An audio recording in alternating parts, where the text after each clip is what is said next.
കാസർഗോഡ് ജില്ലയിലായിരുന്നു നാടിനെ നടുക്കിയ സംഭവം അരങ്ങേറിയത്. വൈകുന്നേരം 6:30 മണി കഴിഞ്ഞിട്ടും രൂപശ്രീ ടീച്ചർ സ്കൂളിൽ നിന്നും തിരിച്ചു വരാത്തതിൽ സംശയം തോന്നിയ ഭർത്താവ് ചന്ദ്രശേഖരൻ സ്കൂൾ പ്രിൻസിപ്പളെ വിളിച്ചു നോക്കി. രൂപശ്രീ ടീച്ചർ അന്ന് ഉച്ചയ്ക്ക് ഏകദേശം 2:30 മണിയോടുകൂടി തന്നെ സ്കൂളിൽ നിന്നും അവധി ചോദിച്ച് അവിടെ നിന്നും പോന്നു എന്നുള്ള കാര്യമാണ് ചന്ദ്രശേഖരൻ അറിഞ്ഞത്. വീട്ടിൽ എന്തൊക്കെയോ ചില കാര്യങ്ങൾ ചെയ്തു തീർക്കാനുണ്ടെന്നും അതുകൊണ്ട് തനിക്ക് അവധി വേണമെന്നുമായിരുന്നു ടീച്ചർ പ്രിൻസിപ്പളിനെ ധരിപ്പിച്ചത്. പ്രിൻസിപ്പളിന്റെ മറുപടി കേട്ട ചന്ദ്രശേഖരൻ ആകെ അത്ഭുതപ്പെട്ടു പോയി. സ്കൂളിൽ നിന്നും വീട്ടിലേക്ക് ഇറങ്ങിയതാണെങ്കിൽ രൂപശ്രീ എന്തുകൊണ്ടാകാം വീട്ടിലെത്താത്തതെന്ന് ചന്ദ്രശേഖരന് സംശയം തോന്നി. ആ നിമിഷത്തിൽ തന്നെ കൂടെയുള്ള സഹപ്രവർത്തകരെയും ബന്ധുക്കളെയും ഒക്കെ വിളിച്ച് രൂപശ്രീയെക്കുറിച്ച് അന്വേഷിച്ചെങ്കിലും സ്കൂളിൽ നിന്ന് അവർ നേരത്തെ വീട്ടിലേക്ക് തന്നെ പുറപ്പെട്ടു എന്നാണ് അവരൊക്കെ മറുപടി പറഞ്ഞത്. രൂപശ്രീ ടീച്ചർക്ക് എന്തെങ്കിലും അത്യാഹിതം സംഭവിച്ചു കാണുമെന്ന് കരുതി സമീപ പ്രദേശത്തുള്ള ഹോസ്പിറ്റലുകളിലൊക്കെ ചന്ദ്രശേഖർ ഒരു അന്വേഷണം നടത്തിയെങ്കിലും അവിടെയെങ്ങും അങ്ങനെയൊരു സ്ത്രീയെ അപകടം പറ്റി അഡ്മിറ്റ് ചെയ്തിട്ടില്ല എന്നുള്ള കാര്യമാണ് ഹോസ്പിറ്റലുകളിൽ നിന്നും അറിയാൻ കഴിഞ്ഞത്. ഭാര്യയെക്കുറിച്ച് ഒരു വിവരവും കിട്ടാത്ത സാഹചര്യത്തിൽ ചന്ദ്രശേഖർ ഉടൻ തന്നെ വിവരം പോലീസ് സ്റ്റേഷനിൽ അറിയിക്കുകയും ചെയ്തു. ടീച്ചറുടെ മൊബൈൽ ഫോൺ കേന്ദ്രീകരിച്ചൊരു അന്വേഷണം നടത്താൻ SI ഉൾപ്പെടുന്ന സംഘം സൈബർ സെല്ലിന് നിർദ്ദേശം നൽകി. ദുർഗിപ്പള്ളം എന്ന് പറയുന്ന സ്ഥലത്ത് രൂപശ്രീ ടീച്ചറുടെ മൊബൈൽ ഫോൺ ആക്റ്റീവാണെന്നുള്ള കാര്യമാണ് സൈബർ സെൽ കണ്ടെത്തിയത്. ദുർഗിപ്പള്ളം എന്ന് പറയുന്ന സ്ഥലത്ത് രൂപശ്രീക്ക് ബന്ധുക്കളോ സുഹൃത്തുക്കളോ ആരും തന്നെ ഇല്ല എന്ന് ചന്ദ്രശേഖർ വ്യക്തമാക്കിയതും SI ഉൾപ്പെടുന്ന സംഘം ചന്ദ്രശേഖറുമായി ദുർഗിപ്പള്ളത്തേക്ക് പുറപ്പെട്ടു. ദുർഗിപ്പള്ളത്തെത്തിയപ്പോൾ അവിടെയൊരു സ്ഥലത്ത് രൂപശ്രീ ടീച്ചറുടെ സ്കൂട്ടർ വെച്ചിരിക്കുന്ന കാഴ്ച പെട്ടെന്നാണ് ചന്ദ്രശേഖറിന്റെ ശ്രദ്ധയിൽപ്പെട്ടത്. പോലീസ് സംഘത്തെ അത് അറിയിച്ചതും പോലീസുകാർ വാഹനം നിർത്തിച്ച് ആ പരിസരമാകെ ഒരു അന്വേഷണം നടത്തിയെങ്കിലും രൂപശ്രീ ടീച്ചറെക്കുറിച്ച് യാതൊരു വിവരവും ലഭിച്ചില്ല. സ്കൂട്ടർ അവിടെ പൂട്ടിവെച്ച ശേഷം രൂപശ്രീ എവിടെ പോയി കാണുമെന്ന് പോലീസുകാർക്കും ചന്ദ്രശേഖരനും സംശയം തോന്നി. സമീപത്തുള്ള ഹോസ്പിറ്റലിന്റെ പടുകൂറ്റൻ മതിലിന് സമീപത്ത് അധികം ആരുടെയും ശ്രദ്ധ പതിയാത്ത സ്ഥലത്താണ് സ്കൂട്ടർ പൂട്ടിവെച്ചിരിക്കുന്നത്. ആ റോഡിന്റെ എതിർഭാഗത്ത് കാട് കയറി കിടക്കുന്ന പ്രദേശമാണ്. ടീച്ചർ ഒരുപക്ഷെ ഹോസ്പിറ്റലിലേക്ക് കയറിപ്പോയിട്ടുണ്ടോ എന്നൊന്ന് അന്വേഷിക്കാൻ പോലീസ് സംഘം തീരുമാനിച്ചെങ്കിലും ഹോസ്പിറ്റലിൽ അങ്ങനെ ഒരു സ്ത്രീ എത്തിയിട്ടില്ല എന്നുള്ള വിവരമാണ് ഹോസ്പിറ്റലിൽ നിന്നും പോലീസ് സംഘത്തിന് അറിയാൻ കഴിഞ്ഞത്. ഈ നിമിഷം തന്നെ സംശയം തോന്നിയ പോലീസ് സംഘം സ്കൂൾ പ്രിൻസിപ്പളിനെയും അവിടെയുള്ള മറ്റ് ജീവനക്കാരെയും ഒക്കെ ഒന്നുകൂടി വിളിച്ച് കാര്യങ്ങൾ അന്വേഷിച്ചു. ചന്ദ്രശേഖർ പറഞ്ഞ അതേ കാര്യങ്ങൾ തന്നെയാണ് സ്കൂളിൽ വിളിച്ചപ്പോൾ പോലീസിനും അറിയാൻ കഴിഞ്ഞത്. എന്നാൽ കൂട്ടത്തിലൊരു അധ്യാപിക മറ്റൊരു കാര്യം പോലീസിനോട് പറഞ്ഞു. അവർക്കൊപ്പം വർക്ക് ചെയ്യുന്ന വെങ്കിട്ടരമണ എന്ന സാറുമായി ടീച്ചറിന് വളരെയധികം അടുപ്പമുണ്ട്. അവർ അടുത്ത സുഹൃത്തുക്കളായതുകൊണ്ട് തന്നെ ഒരുപക്ഷെ സാറിന് ടീച്ചറിനെ കുറിച്ച് എന്തെങ്കിലും കൂടുതലായി അറിയാൻ കഴിഞ്ഞേക്കുമെന്നായിരുന്നു ആ സഹപ്രവർത്തക പോലീസിനോട് പറഞ്ഞത്. വെങ്കിട്ട സാറിന്റെ നമ്പർ വാങ്ങിച്ച പോലീസ് സംഘം അയാളുടെ ഫോണിലേക്ക് വിളിച്ചപ്പോൾ തന്നെ പോലീസുകാർ എന്തിനാണ് വിളിച്ചതെന്ന് അന്വേഷിക്കാതെ തന്നെ താൻ ഇപ്പോൾ പോലീസ് സ്റ്റേഷനിലേക്ക് എത്താമെന്നുള്ള മറുപടിയായിരുന്നു വെങ്കിട്ടരമണ പോലീസിനോട് പറഞ്ഞത്. വെങ്കിട്ടരമണ എന്ന അധ്യാപകനെ കുറിച്ച് പോലീസ് സംഘം പറഞ്ഞപ്പോൾ തന്നെ ചന്ദ്രശേഖർ തന്റെ മനസ്സിലുള്ള ചില സംശയങ്ങൾ കൂടി പോലീസിനോട് പറഞ്ഞു. വെങ്കിട്ടരമണ ആളൊരു ന്യൂസൻസ് ആണെന്നും രൂപശ്രീയുടെ മൊബൈൽ ഫോണൊക്കെ ഇടയ്ക്ക് വാങ്ങി നോക്കാറുണ്ടെന്നും ആരോടെങ്കിലും സംസാരിച്ചാൽ അക്കാര്യമൊക്കെ വെങ്കിട്ടരമണ ചോദിച്ചറിയാറുണ്ടെന്നുമൊക്കെ ഭാര്യ രൂപശ്രീ തന്റെ മകനോട് പറയാറുണ്ടെന്നും ചന്ദ്രശേഖർ പോലീസിനോട് പറഞ്ഞു.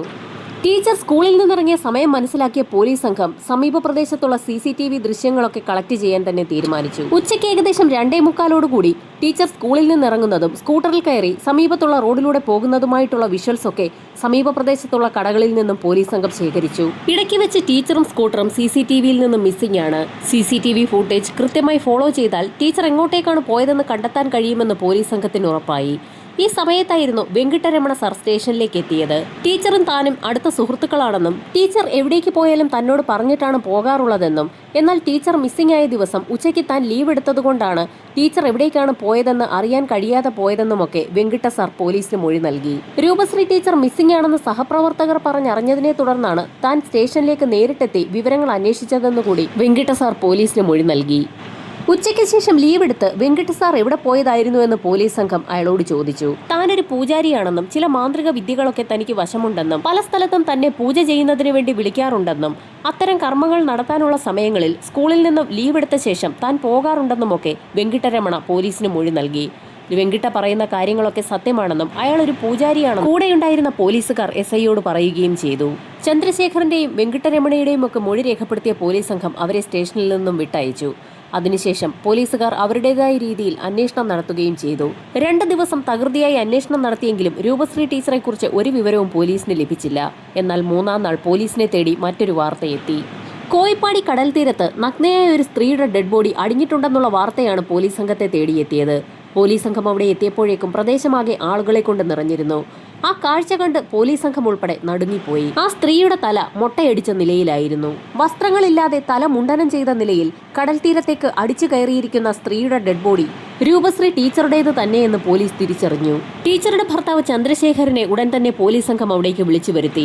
ടീച്ചറുടെ മിസ്സിംഗ് ആ നാട്ടിലൊരു ചർച്ചാ വിഷയമായിരിക്കുന്ന സമയത്താണ് അവരുടെ ഡെഡ് ബോഡി കടൽ തീരത്ത് അടിഞ്ഞിരിക്കുന്നത്. പോലീസ് സംഘം വിവരമറിയിച്ചതിനെ തുടർന്ന് ഉന്നത ഉദ്യോഗസ്ഥരും ഫോറൻസിക് സംഘവും സംഭവസ്ഥലത്തേക്ക് എത്തി. ഫോറൻസിക് സംഘം ആ ബോഡിയിൽ പരിശോധന നടത്തിയതിനു ശേഷം ചില കാര്യങ്ങൾ പോലീസിനോട് റിപ്പോർട്ട് ചെയ്തു. രൂപശ്രീയുടെ വായിൽ പല്ലുകളൊന്നും തന്നെയില്ല. അവരുടെ വായിലുണ്ടായിരുന്ന പല്ലുകൾ മുഴുവൻ ഇളകിപ്പോയിരിക്കുകയാണ്. ടീച്ചറുടെ മരണം കൊലപാതകമാണെന്ന് നാട്ടുകാർ പലരും പറഞ്ഞു തുടങ്ങി. ടീച്ചറുടെ കഴുത്തിലുണ്ടായിരുന്ന മാല മിസ്സിംഗ് ആണെന്നുള്ള കാര്യം അവരുടെ ഭർത്താവ് പോലീസിനോട് റിപ്പോർട്ട് ചെയ്തു. എന്നാൽ അതേസമയം തന്നെ അവരുടെ കാതിലുണ്ടായിരുന്ന കമ്മലുകളും കയ്യിലുണ്ടായിരുന്ന മോതിരവും അവരുടെ ശരീരത്തിൽ തന്നെയുണ്ട്. ഒരുപാട് സംശയങ്ങൾ ബാക്കി നിൽക്കെ തന്നെ മൃതദേഹം ഇൻക്വസ്റ്റ് നടപടികൾ പൂർത്തിയാക്കി പോസ്റ്റ്മോർട്ടം നടത്തുന്നതിനായി മെഡിക്കൽ കോളേജിലേക്ക് ഷിഫ്റ്റ് ചെയ്തു. പോലീസ് സംഘം ചന്ദ്രശേഖറുമായി സ്റ്റേഷനിലെത്തുകയും വീട്ടിൽ നടന്ന കാര്യങ്ങളെക്കുറിച്ചൊക്കെ വിശദമായ ഒരു അന്വേഷണം നടത്തുകയും ചെയ്തു. അവർ തമ്മിൽ യാതൊരു വിധത്തിലുമുള്ള പ്രശ്നങ്ങളും ഉണ്ടായിട്ടില്ല എന്നും ചന്ദ്രശേഖർ പോലീസിന് മൊഴി നൽകി. ഈ സമയത്തായിരുന്നു ഫോറൻസിക് സംഘത്തിന്റെ റിപ്പോർട്ട് പുറത്തുവരുന്നത്. ഫോറൻസിക് സംഘത്തിന്റെ റിപ്പോർട്ട് തീർത്തും ഞെട്ടിക്കുന്നതായിരുന്നു. രൂപശ്രീയുടെ ശരീരത്തിൽ യാതൊരു വിധത്തിലുമുള്ള പരിക്കുകളോ ബലപ്രയോഗങ്ങളോ നടന്നിട്ടില്ല. അതുകൊണ്ട് തന്നെ അതൊരു ആത്മഹത്യയായിരിക്കാമെന്നുള്ള നിഗമനമാണ് ഫോറൻസിക് സംഘം റിപ്പോർട്ട് ചെയ്തിരിക്കുന്നത്. കടലിൽ ചാടി ജീവൻ അവസാനിപ്പിക്കാൻ ശ്രമിക്കുന്ന ഒരു വ്യക്തി എന്തിനാണ് തന്റെ വസ്ത്രങ്ങൾ അഴിച്ചു വെക്കുന്നതെന്നും തല മുണ്ടനം ചെയ്യുന്നതെന്നും വായിലെ പല്ലുകളൊക്കെ അങ്ങനെയെങ്കിൽ എങ്ങനെയായിരിക്കാം നഷ്ടപ്പെട്ടതെന്നുമൊക്കെ പോലീസ് സംഘത്തിന് സംശയം തോന്നി. കൂടുതൽ എന്തെങ്കിലും അറിയണമെങ്കിൽ പോസ്റ്റ്മോർട്ടം റിപ്പോർട്ട് പുറത്തുവരണം. പോലീസ് സംഘം പോസ്റ്റ്മോർട്ടം റിപ്പോർട്ടിനായി കാത്തിരിക്കുകയാണ്. ഫോറൻസിക് സംഘത്തിന്റെ റിപ്പോർട്ട് ശരിവെക്കുന്ന തരത്തിലുള്ള പോസ്റ്റ്മോർട്ടം റിപ്പോർട്ടാണ് പുറത്തുവന്നത്. വെള്ളം കുടിച്ചാണ് രൂപശ്രീയുടെ മരണം സംഭവിച്ചിരിക്കുന്നത്. അവരുടെ ശ്വാസകോശത്തിൽ വെള്ളത്തിന്റെയും മണലിന്റെയും അംശം കണ്ടെത്തിയിട്ടുണ്ട്. ആ ഒരു റിപ്പോർട്ട് വന്നതോടെ അന്വേഷണം തീർത്തും ഇഴഞ്ഞു നീങ്ങാൻ തുടങ്ങി. എന്നാൽ ഇതേ സമയം ചന്ദ്രശേഖരൻ എന്ന രാഷ്ട്രീയ പ്രവർത്തകനെ പ്രതികൂലിച്ചുകൊണ്ട് നിരവധി ആളുകൾ രംഗത്തെത്തി. വീട് നന്നാക്കാൻ അറിയാത്ത വ്യക്തി നാട് നന്നാക്കാൻ ഇറങ്ങിയാൽ ഇത്തരത്തിലുള്ള അനുഭവമായിരിക്കും ഉണ്ടാവുക എന്ന തരത്തിലാണ് ആളുകൾ കമന്റ് പറഞ്ഞുകൊണ്ടിരുന്നത്. ലോക്കൽ പോലീസിന്റെ അന്വേഷണം എങ്ങും എത്താതെ അവസാനിക്കുന്ന ഘട്ടം എത്തിയതോടുകൂടി ഗവൺമെന്റ് ഈ കേസ് ക്രൈംബ്രാഞ്ചിനെ ഏൽപ്പിച്ചു. ലോക്കൽ പോലീസ് അന്വേഷിച്ച് കണ്ടെത്തിയ മുഴുവൻ കാര്യങ്ങളും ക്രൈംബ്രാഞ്ച് സംഘം വിശദമായ പഠനത്തിന് വിധേയമാക്കി. ആ പഠനത്തിലൂടെ കടന്നുപോയ സമയത്തായിരുന്നു പോസ്റ്റ്മോർട്ടം റിപ്പോർട്ടിൽ വ്യക്തമായി സൂചിപ്പിച്ചിട്ടുള്ള ഒരു കാര്യം ക്രൈംബ്രാഞ്ചിന്റെ ശ്രദ്ധയിൽപ്പെടുന്നത്.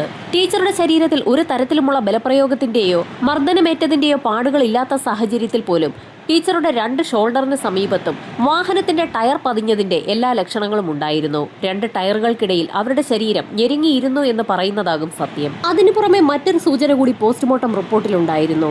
ടീച്ചറുടെ ശ്വാസകോശത്തിനുള്ളിൽ 2 തരത്തിലുള്ള വെള്ളമുണ്ടായിരുന്നു. ഒന്ന് കടലിലേതും മറ്റൊന്ന് കിണറ്റിലേതുമായിട്ടുള്ള വെള്ളം. 2 വെള്ളവും തമ്മിലുള്ള വ്യത്യാസം വളരെ കൃത്യമായി തന്നെ പോസ്റ്റ്മോർട്ടം റിപ്പോർട്ടിൽ സൂചിപ്പിച്ചിട്ടുണ്ട്.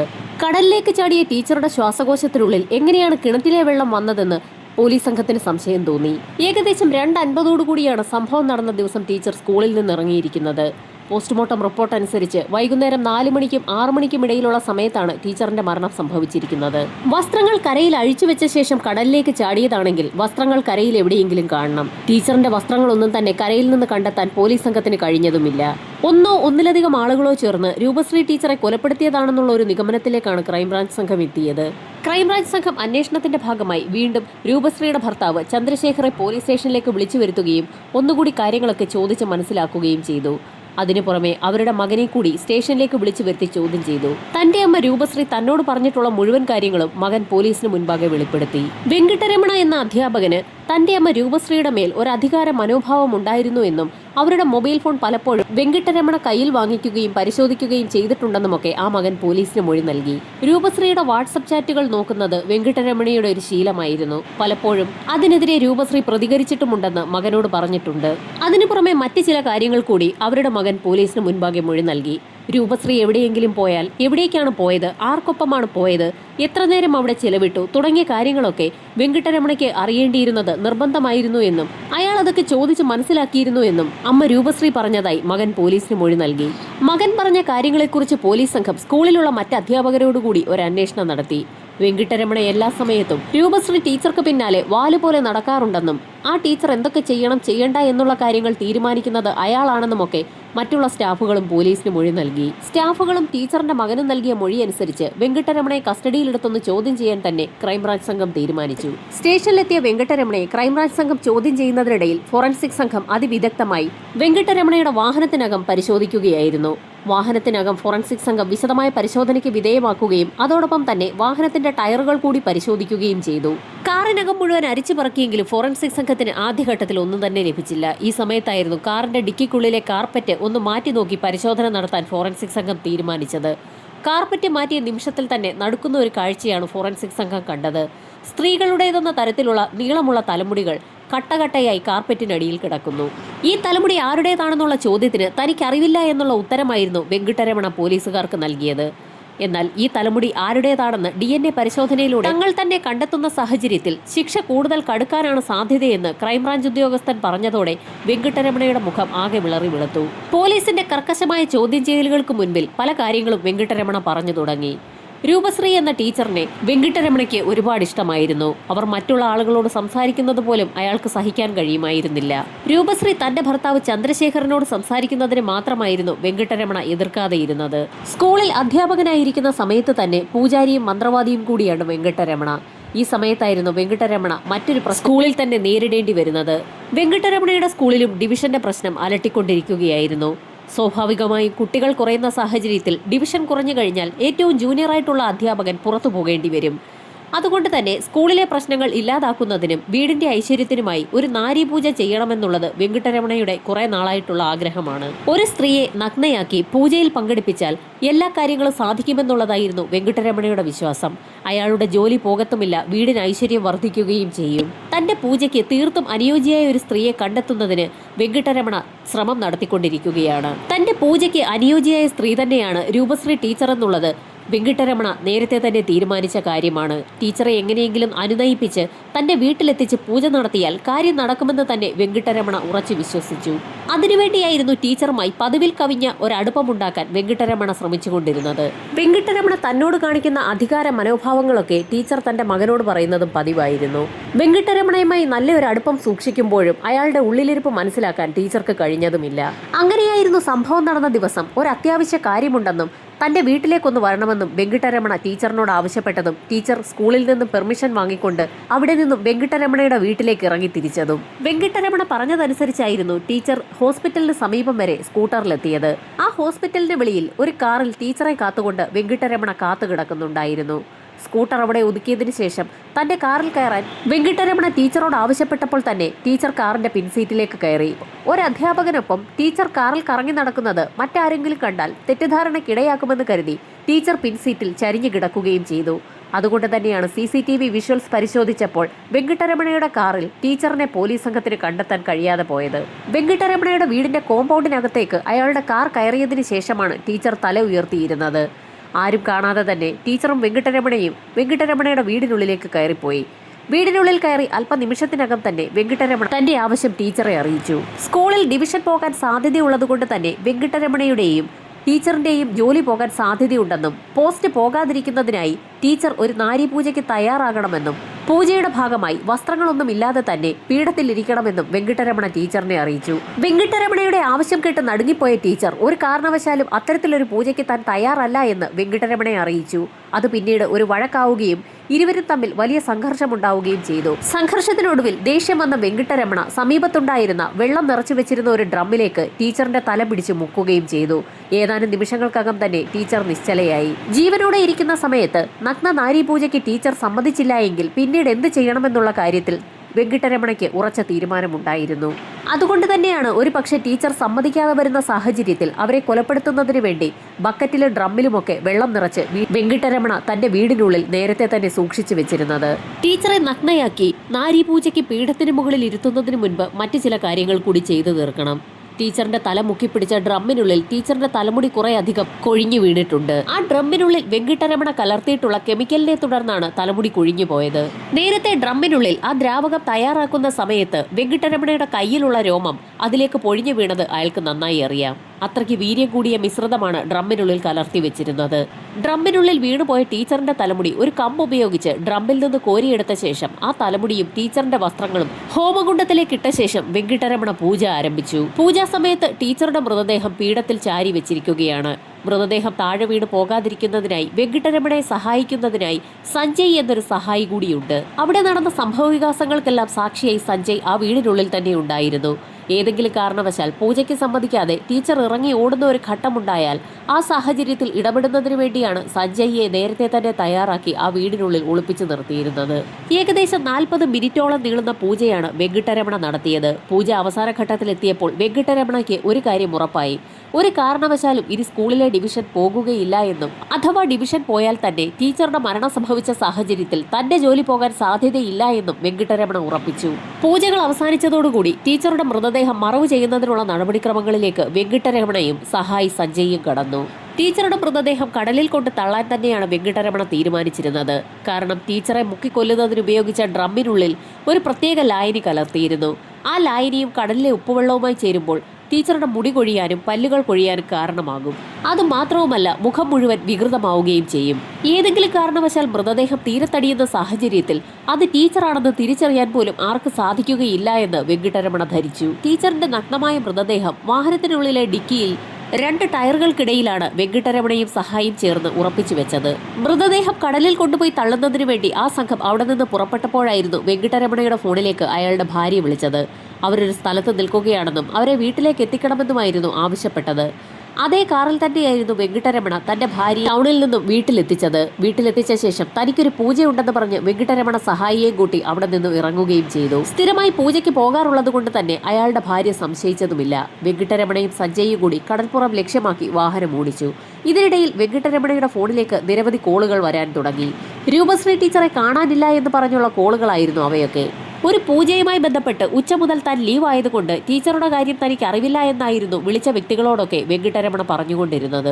ഇതിനിടയിലായിരുന്നു സ്റ്റേഷനിൽ നിന്നും വെങ്കിട്ടരമണയ്ക്ക് കോൾ വന്നത്. താൻ സ്റ്റേഷനിലേക്ക് എത്തിക്കൊള്ളാമെന്ന് പറഞ്ഞ് വെങ്കിട്ട് ഫോൺ കട്ടാക്കുകയും ചെയ്തു.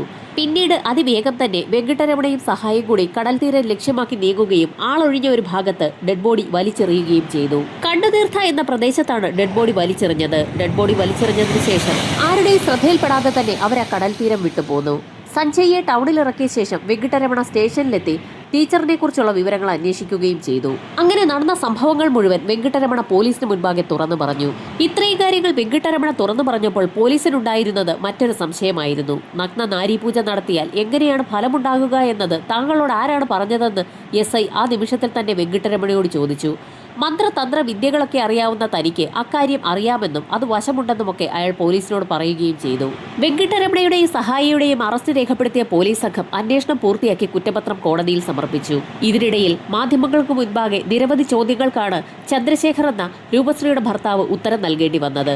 ഒരു രാഷ്ട്രീയ പ്രവർത്തകനായ താൻ നേരത്തെ തന്നെ വെങ്കിട്ടരമണയെക്കുറിച്ചുള്ള കാര്യങ്ങൾ അറിഞ്ഞിരുന്നുവെങ്കിൽ ഒരു കാരണവശാലും ഇത്തരത്തിലൊരു സംഭവം ഉണ്ടാവുകയില്ലായിരുന്നു എന്ന് ചന്ദ്രശേഖർ മാധ്യമങ്ങൾക്ക് മുൻപാകെ പ്രതികരിച്ചു. വാദപ്രതിവാദങ്ങൾക്കൊടുവിൽ വെങ്കിട്ടരമണ കാരന്തിന് കോടതി വിധിച്ചത് ജീവപര്യന്തം തടവാണ്. കുറ്റകൃത്യത്തിൽ നേരിട്ട് പങ്കില്ലാത്തതുകൊണ്ട് തെളിവ് നശിപ്പിച്ചതിന്റെ പേരിൽ സഞ്ജയ്ക്കാകട്ടെ 7 വർഷത്തെ തടവ് ശിക്ഷയുമാണ് ലഭിച്ചത്.